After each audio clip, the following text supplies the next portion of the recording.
Hi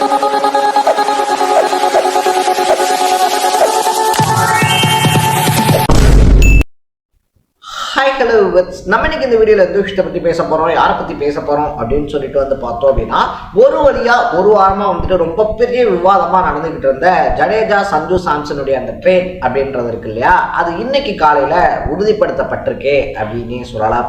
கிட்டத்தட்ட 12 வருஷமாக வந்துட்டு சிஎஸ்கேவை தன்னுடைய தோள்களில் சுமந்த ஜடேஜாவும் 11 வருஷமாக ராஜஸ்தான் ராயல்ஸ் இருக்கு இல்லையா, ராஜஸ்தான் ராயல்ஸை தன்னுடைய தோள்களில் சுமந்து கட்டி காமித்த சஞ்சு சாம்சனும் வந்துட்டு பார்த்தோம் அப்படின்னா நேரடி துருவங்களான 2 டீமுக்கும் ட்ரேட் செய்யப்பட்டிருக்காங்க அப்படின்னு சொல்லலாம்.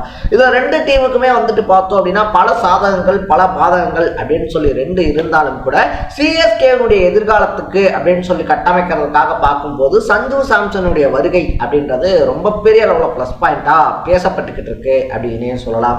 அட் த சேம் டைம்ல சஞ்சு சாம்சனுடைய வருகை என்னதான் பிளஸ் பாயிண்டா இருந்தாலும் ஜடேஜாவினுடைய இடம் அப்படின்றத நிரப்ப முடியாது அப்படின்றதும் உண்மைதான். ஆஸ் ஏ சிஎஸ்கே ஃபேனா வந்துட்டு பார்த்தோம் அப்படின்னா ஒரு பக்கத்துல சஞ்சு சாம்சன் வந்துட்டு டீமுக்கு வந்துட்டாருன்னு சந்தோஷப்படுறதா இல்ல நம்ம ஜடேஜா நம்மளை விட்டுட்டு போயிட்டாருன்னு சொல்லி வருத்தப்படுறதான்னு தெரியாத பல கோடி சிஎஸ்கே ஃபேன்ஸ்ல நானும் ஒருத்தர் அப்படின்னு சொல்லலாம். அப்பார்ட் ஃப்ரம் தட் இதை தாண்டி வந்துட்டு பார்த்தோம் அப்படின்னா ஜடேஜாவை மட்டும் கிடையாது, பல முக்கியமான பிளேயர்ஸை அதாவது 10 பிளேயர்ஸை வந்துட்டு பார்த்தோம் அப்படின்னா சிஎஸ்கே விடுவிப்பு பண்ணியிருக்காங்க. அதாவது டீம்ல இருந்து பார்த்தோம் அப்படின்னா வேணான்னு சொல்லி கைவிட்டிருக்காங்க அப்படின்னு சொல்லலாம். இதுல வந்துட்டு பார்த்தோம் அப்படின்னா எதுக்குங்க இவங்களெல்லாம் டீம்ல எடுத்தீங்க அப்படின்னு சொல்லிட்டு எடுக்கும் போதே வந்துட்டு இவங்க எதுக்கு டீம்லன்னு சொல்லி கேட்கப்பட்ட பலர் அதை தாண்டி ஐயோ இவங்களெல்லாம் எதுக்குங்க விட்டீங்க அப்படின்னு சொல்லிட்டு வருத்தப்படக்கூடிய சிலர் அப்படின்னு சொல்லிட்டு பார்த்தோம்னா என்னது இவங்களெல்லாம் விட்டுட்டு சிஎஸ்கே என்ன பண்ண போறாங்க அப்படின்ற ஒரு கொஸ்டினும் எழுப்பப்பட்டிருக்கு அப்படின்னு சொல்லலாம். சிஎஸ்கே மட்டும் கிடையாது, Kolkata night Riders, RCB, Mumbai Indians அப்படின்னு சொல்லிட்டு பல முன்னணி டீமுமே வந்துட்டு பார்த்தோம்னா பல முக்கியமான மெம்பர்ஸை விட்டுருக்காங்க அப்படின்னு சொல்லலாம்.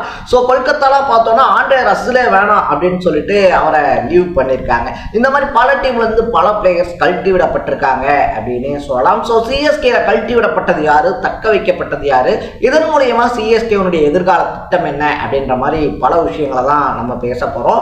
அதுக்கு முன்னாடி நம்ம சேனலுக்கு நீங்க புதுசா வந்திருந்தீங்க அப்படின்னா இதே மாதிரி அப்பப்போ அப்டேட்டா போயிட்டு இருக்க விஷயங்கள் கரண்ட் அஃபேர்ஸா இருந்தாலும் சரி, பாலிடிக்ஸா இருந்தாலும் சரி, ஸ்போர்ட்ஸா இருந்தாலும் சரி, அப்பப்போ அப்டேட்டா போயிட்டு இருக்க விஷயங்கள் இருக்கு இல்லையா, அதை நீங்க தொடர்ந்து தெரிஞ்சுக்கணும் அப்படின்னு ஆசைப்பட்டீங்கன்னா மறக்காம சேனலை ஃபாலோ பண்ணி சப்ஸ்கிரைப் பண்ணிக்கங்க.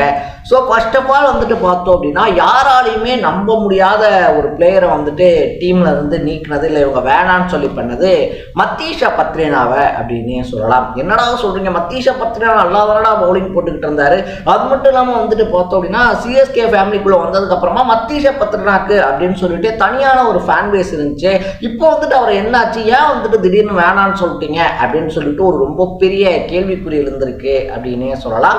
அதே மாதிரி அடுத்த 2 பிளேயர்ஸுமே பார்த்தோம் அப்படின்னா Devine Conway and Rachin Ravindra. So middle order இருக்கு இல்லையா, மிடில் ஆர்டர் 1 டவுன், இது 2லையுமே வந்துட்டு பார்த்தோம் அப்படின்னா டீமுடைய ஸ்ட்ராங்கஸ்ட் பிளேயர்ஸ் அப்படின்னு சொல்லி பார்க்கப்பட்ட இந்த 2 பிளேயர்ஸுமே வந்துட்டு பார்த்தோம்னா டீம் கைவிட்டு இருக்கு.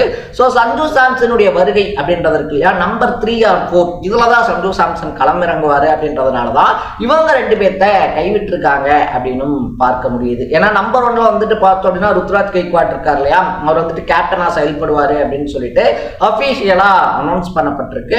ஸோ அதனால ருத்ராஜ் கெய்க்வாட் தான் எப்படி ஓப்பனிங் இறங்கிறதுக்கு இன்னொரு ஓப்பனிங் பேட்ஸ்மேனை பார்ப்போம். நம்பர் 3ல வந்துட்டு சஞ்சு சாம்சனே அந்த மிடில் ஆர்டர் இருக்கு இல்லையா, சஞ்சு சாம்சன் ஃபில் பண்ணிக்குவாரு அப்படின்றதுனால வந்துட்டு பார்த்தோம்னா ஏன்னா ஆயுஷ் மாத்திரை மாதிரியான ஆட்களும் இருக்கிறதுனால நம்பர் 3க்கு சஞ்சு சாம்சன் கரெக்டா இருப்பாரு அப்படின்றதுனால தான் இப்படி ஒரு முடிவு எடுக்கப்பட்டிருக்கு அப்படின்னு சொல்லலாம். இதை தாண்டி வந்துட்டு ராகுல் திரிபாதி, தீபக் ஹூடா, விஜய் சங்கர், ஷேக் ரஷீத், ஆண்ட்ரே சித்தார்த், கமலேஷ் நாகர்கோடி அப்படின்னு சொல்லிட்டு 10 பிளேயர்களை ஓவராலாக வந்துட்டு பார்த்தோம் அப்படின்னா டீம் வந்துட்டு வேணாம் அப்படின்னு சொல்லிட்டு முடிவு பண்ணியிருக்காங்க.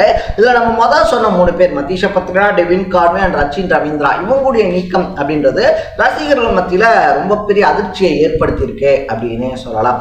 அட் த சேம் டைம் தக்க வைக்கப்பட்ட வீரர்கள் அப்படின்னு சொல்லி பார்க்கும்போது பார்த்தோம் அப்படின்னா நம்பர் 1 பிளேஸ்ல ஓப்பனிங் இறங்கக்கூடிய ருத்ராஜ் இருக்கார் இல்லையா, அவர் வந்துட்டு கேப்டனா டீமை வழிநடத்துவார் 2026 அப்படின்னு சொல்லி அவரை வந்துட்டு தக்க வச்சிருக்காங்க. தோனியும் இந்த சீசன்ல இருக்காரு. 4 கோடி ரூபாய் வந்துட்டு பார்த்தோம் அப்படின்னா அன்கேப்டு பிளேயர் அப்படின்ற கேட்டகரியின் கீழே தோனியை தக்க வச்சிருக்காங்க அப்படின்னு சொல்லலாம். அதுக்கப்புறமா நம்ம முன்னாடியே சொன்ன மாதிரி ஆயுஷ் மாத்ரே லாஸ்ட் சீசன்ல பாதில சிஎஸ்கே டீமுக்குள்ள வந்தாரு. சூப்பரா வந்துட்டு பர்ஃபார்ம் பண்ணியிருந்தாரு. AYUSH Mhatre and Dewald Travis இருக்கார் இல்லையா, இவரை தான் வந்துட்டு பார்த்தோம் அப்படின்னா ராஜஸ்தான் ராயல்ஸ் கேட்டுக்கிட்டு இருந்தாங்க, எங்களுக்கு ஜடேஜாவோட வந்துட்டு டெவால்ட் டிராவிஸை கொடுங்க அப்படின்னு சொல்லிட்டு. இல்ல நாங்க சாம் கரனை தரோம் அப்படின்னு சொல்லிட்டு கரனை தள்ளி விட்டுட்டு Dewald Travis and Urvil Patel இருக்காங்க இல்லையா, இவங்களையும் டீம்ல தக்க வச்சிருக்காங்க.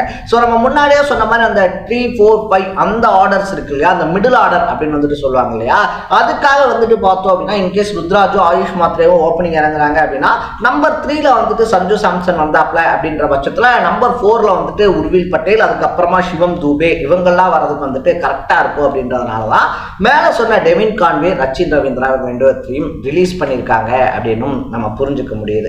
இதுக்கப்புறமா பார்த்தோம் அப்படின்னா ஜேமி ஓவர்டன், அதுக்கப்புறமா ராமகிருஷ்ணா கோஷ், இதை தாண்டி நூர் அகமது, கலீல் அகமது ஸ்பின்னர்ஸ், அன்ஷுல் கம்போஜ், நாதன் எல்லிஷ், அது மட்டும் இல்லாமல் ஸ்ரேயாஷ் கோபால், முகேஷ் சௌத்ரி, குர்ஜம்னித் சிங் அப்படின்னு சொல்லிட்டு கிட்டத்தட்ட இந்த வீரர்கள் எல்லாத்தையுமே பார்த்தோம்னா சென்னை சூப்பர் கிங்ஸ் தக்க வச்சிருக்காங்க அப்படின்னு தான் சொல்லணும். ஸோ இதை தாண்டி வந்துட்டு பார்த்தோம் அப்படின்னா மினி ஏலத்துக்கு கிட்டத்தட்ட 42 கோடி ரூபாயோட பார்த்தோம்னா சென்னை சூப்பர் கிங்ஸ் என்டர் ஆகுறாங்க. வரக்கூடிய மாசத்துல 16ஆம் தேதி, அதாவது டிசம்பர் 16 வந்துட்டு பார்த்தோம் அப்படின்னா மினி ஆக்ஷன் அப்படின்றது நடைபெற இருக்கிறதுனால இன்னும் வந்துட்டு இந்த பவுலிங் அட்டாக் சைடு இருக்கு இல்லையா, பவுலிங் அட்டாக்கு அதே நேரத்தில் வந்துட்டு பார்த்தோம் அப்படின்னா அதை தாண்டி இன்னும் மிடில் ஆர்டர்ல யாராவது 1-2 பேர் பர்ஃபெக்டா பொருந்துவாங்க அப்படின்னா அவங்கள இந்த 42 கோடி ரூபாய் வாங்கலாம் அப்படின்ற முடிவுல சென்னை சூப்பர் கிங்ஸ் இருக்கு அப்படின்னு சொல்லப்படுது. ஸோ ரொம்ப காலமாவே வந்துட்டு பார்த்தோம் அப்படின்னா விக்கெட் கீப்பிங் சென்னையில பார்க்க போறது யாரு அப்படின்னு சொல்லிட்டு ரொம்ப பெரிய கேள்விக்குறி இருந்துகிட்டு இருந்துச்சு அப்படின்னே சொல்லலாம். அது மட்டும் இல்லாம சென்னை அடுத்து கேப்டனா யார் வந்துட்டு முன்னெடுத்துட்டு போறது அப்படின்ற ஒரு கேள்வியும் இருந்துச்சு. என்னதான் ருத்ராஜ் கெய்க்வாட்டை வந்துட்டு கேப்டனா அனௌன்ஸ் பண்ணியிருந்தாலும் கூட வந்துட்டு லாஸ்ட் 2 சீசன்ஸ்ல அவரால் அவ்வளோவா செயல்பட முடியல. அதுக்கு முன்னாடி டோனி கேப்டனா இருந்தப்ப வந்துட்டு பார்த்தோம்னா ஒரு ஓப்பனிங் பிளேயரா மட்டும் இருந்து ஆடின ருத்ராஜ் கெய்க்வாட் எந்தவித ப்ரெஷரும் இல்லாம அதிரடியா ஆடிக்கிட்டு இருந்தாரு. இந்த கேப்டன்ஷிப் அப்படின்றத அவருக்கு ஒரு எக்ஸ்ட்ரா ப்ரெஷரா பார்க்கப்படுது அப்படின்னே சொல்லலாம். ஆல்ரெடி ராஜஸ்தான்ல வந்துட்டு கேப்டனா இருந்து டீமை லீட் பண்ண சஞ்சு சாம்சன் இப்போ வந்திருக்கிறதுனால இன்னும் 1-2 சீசன்கள்ல மேபி வந்துட்டு இந்த சீசன் ருத்ராஜ் கெய்க்வாடுக்கு கடைசி வாய்ப்பா இருக்கலாம் அப்படின்னு சொல்றாங்க. இதுலயும் அவரால் கேப்டன்சி ஒழுங்கா பண்ண முடியல அப்படின்னா அடுத்த சீசன்லயோ இல்ல இந்த சீசன்ல பாதியில இருந்தே சிஎஸ்கேவை சஞ்சு சாம்சன் டேக் ஓவர் பண்றதுக்கான வாய்ப்புகள் நிறைய இருக்கு அப்படின்னு சொல்லப்படுது. ஸோ சஞ்சு சாம்சன் சிஎஸ்கேவுக்கு வந்ததை பத்தி நீங்க என்ன நினைக்கிறீங்க அப்படின்றத கமெண்ட்ல போட்டு இதே மாதிரி அப்பப்போ அப்டேட்டா போயிட்டு இருக்க விஷயங்கள் கரண்ட் அஃபேர்ஸா இருந்தாலும் சரி, பாலிடிக்ஸா இருந்தாலும் சரி, ஸ்போர்ட்ஸா இருந்தாலும் சரி, அப்பப்போ அப்டேட்டா போயிட்டு இருக்க விஷயங்களை நீங்க தொடர்ந்து தெரிஞ்சுக்கணும் அப்படின்னு ஆசைப்பட்டீங்கன்னா மறக்காம சேனலை ஃபாலோ பண்ணி சப்ஸ்கிரைப் பண்ணிக்கோங்க. நாளைக்கு இதே மாதிரி இன்னொரு இன்ட்ரெஸ்டிங்கான வீடியோட சந்திக்கலாம். தரேன். Bye by.